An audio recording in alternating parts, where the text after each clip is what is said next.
La drépanocytose est une maladie du sang.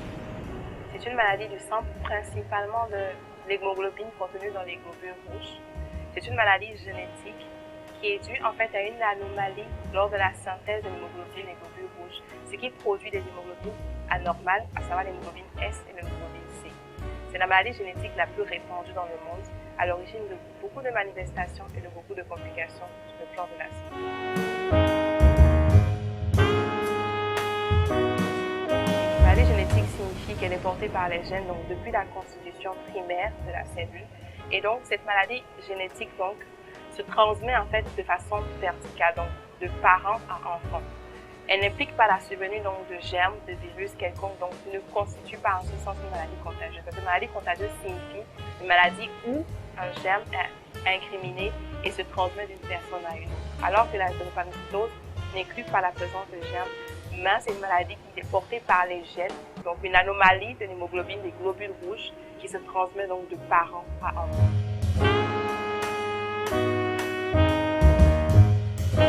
L'hémoglobine comporte en fait en son sein 97% d'hémoglobine A, qui est l'hémoglobine normale. Les globules rouges donc comportent 97% d'hémoglobine A, qui est l'hémoglobine normale. Et chez les personnes donc, qui sont malades, lors de la synthèse, il y a une anomalie qui survient, ce qui fait qu'il existe, comme nous l'avons dit, l'hémoglobine S et l'hémoglobine C. Donc chez les personnes qui sont malades drépanocytaires, il y a une grande quantité de ces deux hémoglobines. Donc elles peuvent être soit SS ou SC, et dans ce cas, c'est que ces personnes sont nées de deux parents qui ont, comme nous disons, le trait drépanocytaire. Donc, les personnes qui ont le trait, c'est qu'elles ont une petite quantité de ces deux hémoglobines anormales, donc soit l'hémoglobine AS, ils sont AS ou ils sont AC. Donc, ces deux personnes, lorsqu'elles sont réunies, pourront donner des enfants SC. Et deux personnes qui ont le trait, donc AS donneront des enfants SS, donc malades. Donc, il y a une différence. Les AS et AC qui ont le trait, donc sont des transmetteurs, on va dire, de la maladie. Et les S, ceux qui ont la grande quantité, donc les SS et les SC sont les malades drépanocytaires. Donc il y a une différence.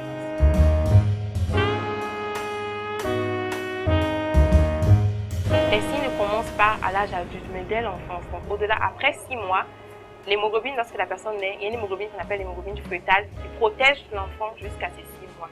Mais après 6 mois, cette hémoglobine disparaît et les hémoglobines malades prennent, on va dire, le dessus et la maladie commence à se faire voir.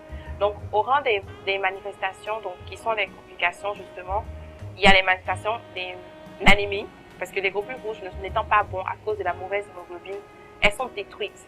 Donc la quantité de sang n'est pas beaucoup, donc la personne fait souvent des anémies. Il y a des infections qui sont sévères et qui surviennent de façon brutale et qui ont l'habitude d'apporter le patient lorsqu'elles ne sont pas vite prises en charge. Il y a des crises douloureuses qu'on appelle les crises vaso-occlusives, que je crois que ceux qui sont drépanocytaires savent que ce n'est pas du tout agréable d'avoir des douleurs un peu partout dans les articulations, dans les os.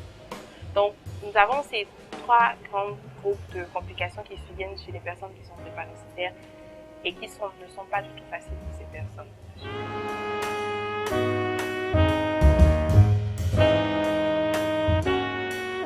personne qui est drépanocytaire évite les situations de stress, évite les situations où il y a de fortes chaleurs en Afrique, il fait chaud. Donc il faut que la personne boive régulièrement de l'eau, minimum 3 litres d'eau par jour, que ce soit l'enfant ou l'adulte. Les parents n'ont pas incité les enfants à boire beaucoup d'eau. Ne pas faire des voyages en montagne parce que l'altitude demande aussi plus d'apport d'oxygène au niveau des cellules, ce qui est difficile pour les globules rouges qui sont malades. Il y a en dehors des situations, des variations de température, donc entre le froid et la chaleur, éviter ces variations brusques de température. Et les infections. Dès qu'il y a une petite fièvre, il faut à tout prix la traiter parce que lorsque la fièvre n'est pas traitée très tôt, ça demande toujours un apport considérable d'oxygène difficile pour ces globules qui sont déjà malades. Donc voilà les différences que nous devons comprendre. Et justement, une bonne hygiène corporelle pour éviter les infections et manger de façon saine et équilibrée et respecter ces vaccinations. Se faire vacciner, respecter les rappels pour que les infections justement ne surviennent pas. À nos jours, il existe quelques mesures thérapeutiques qui ont été essayées dans les pays développés, même en Afrique, concernant par exemple la greffe de moelle osseuse. C'est bien, mais nous préférons accentuer, passer le message sur la prévention, éviter de faire des enfants, de mettre au monde des enfants drépanocytaires.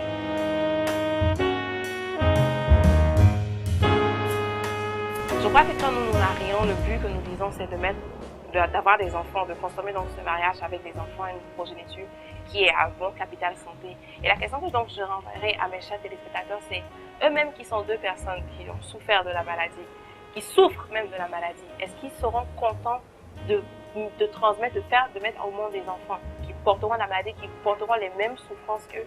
Non seulement les mêmes souffrances que, mais ça demande pour eux-mêmes des frais énormes, considérables, parce que les enfants sont souvent malades.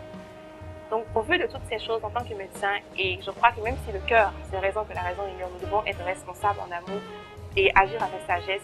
Deux personnes qui sont drépanocytaires, donc qui sont SS ou SC ou SS et SS, ce n'est pas conseillé qu'ils s'unissent parce qu'ils donneront à tout prix des enfants, rien que des enfants SS et des enfants SC. L'union qui est encore conseillée, c'est une union entre une personne qui est normale, donc qui est une hémoglobine normale AA, et une personne qui est soit AS ou SC, une personne SS, et les enfants porteront le trait drépanocytaire. Donc, au-delà de ça, ce ne serait pas bien pour nos chers enfants, et c'est quelque chose qu'il faut vraiment éviter.